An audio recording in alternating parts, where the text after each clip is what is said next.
In this video I'll be comparing Metallica's Ride the Lightning 1984 Music for Nations pressing to 1987 Ride the Lightning CD pressing put out by Elektra. This is actually the 1995 CD remaster put out by Elektra. I'm using this because it's a better, cleaner looking cover than the 1987 CD edition.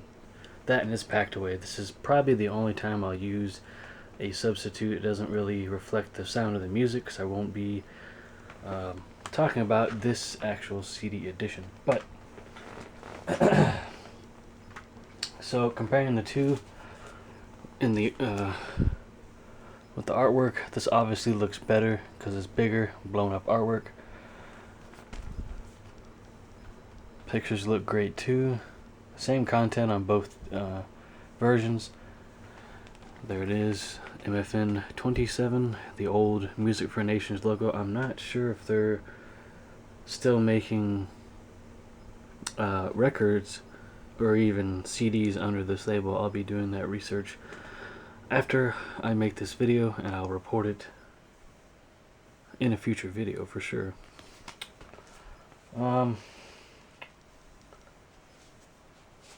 So we'll talk about the sound.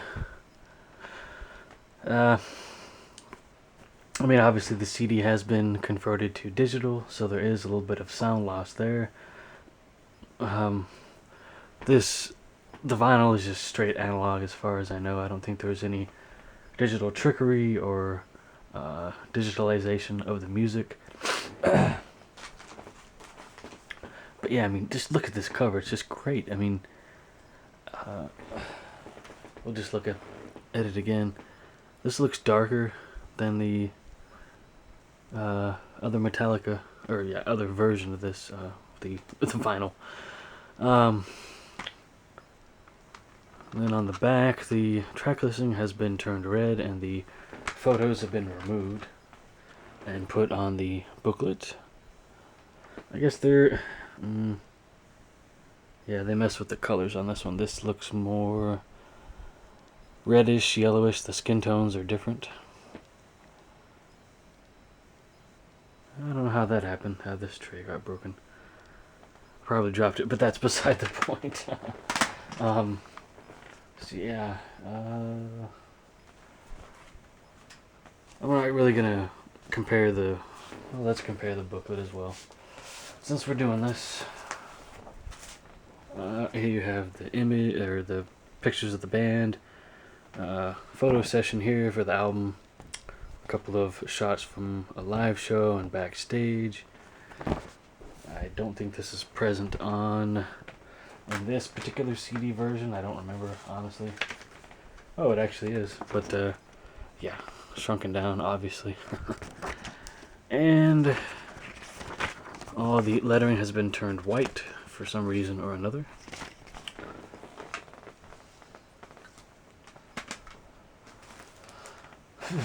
I think on the original, maybe it's all white as well, or on the, yeah, the 87 CD. I don't have an 84. Kind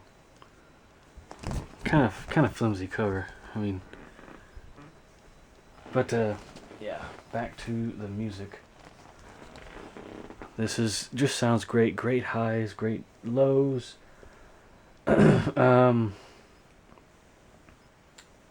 Everything kind of leaps out at you in this version, and that's good. I mean, a lot of people have commented that the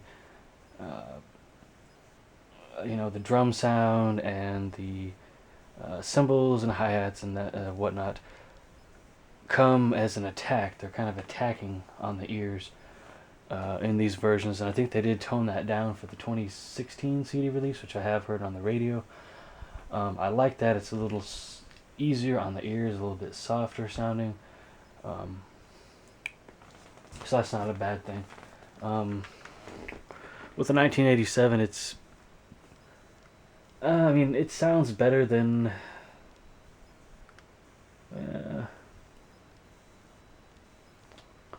I guess better than the 1995 CD remaster. But I think what they did was, with the 95, they just tweaked the sound just a little bit. I really forget all of what was done to it, but it didn't ruin the sound. But with the 87 release, and I'll just throw these and things in here about the 95 CDs until I'm done comparing all my Metallica CDs to vinyl and tapes and stuff that I own, and I'll do one more comparison, another video with the tape. But moving onward, with the 87 CD, the CD actually looks almost identical to the 1995, the 87 version, but there's just one difference between the copyrights and which companies, WEA, or the other one is Asylum Records, I think, with the original CD and the 87.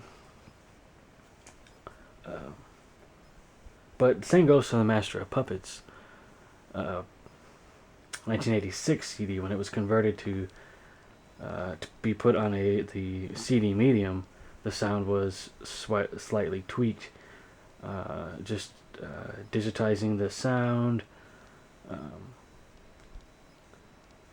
maybe some slight tweaks to bass, and I know that happened also on the And Justice for All CD, at least with the 1995 version that I've heard. I'm very tempted to get the Vertigo edition on CD of And Justice for All, just to see how it sounds. If I can get it for a good deal, I will, and I'll review that. But anyways, so yeah, with this cover, it's been cleaned up.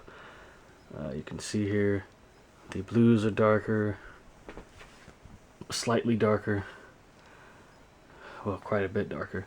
So much that the image, make out fine details in the image is kind of a little bit of a challenge. Does it really ruin the album? No. Produced by Metallica. But yeah, not a bad alteration to the cover by removing the pictures, because obviously they'd be quite small in these corners here. But the overall sound is not bad on the 1987 CD. I mean, if you're a newcomer to the band and if you can find it for a cheap price, I'd pick it up personally. That's where I started. That's how I first listened to the album, was on CD, the 1995 CD, of course. But this is a great edition, the 1984 Music for Nations MFN 27. If you can find it for a decent price, which I did, it was under $100, even under $60, I would definitely pick it up. This was at one point at Amoeba Records for, and I usually don't do prices in here, but for $19.99. I didn't pay that, but yeah, whichever version that you can find, I would definitely pick it up. That is my comparison, guys. If you wanted to hear anything else about the album, go ahead and drop me a comment. I may do a future video on it. If I do decide to buy the Music for Nations CD, maybe I will.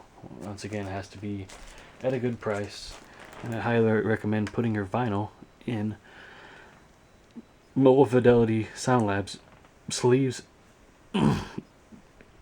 Excuse me, they're archival quality, non-scratching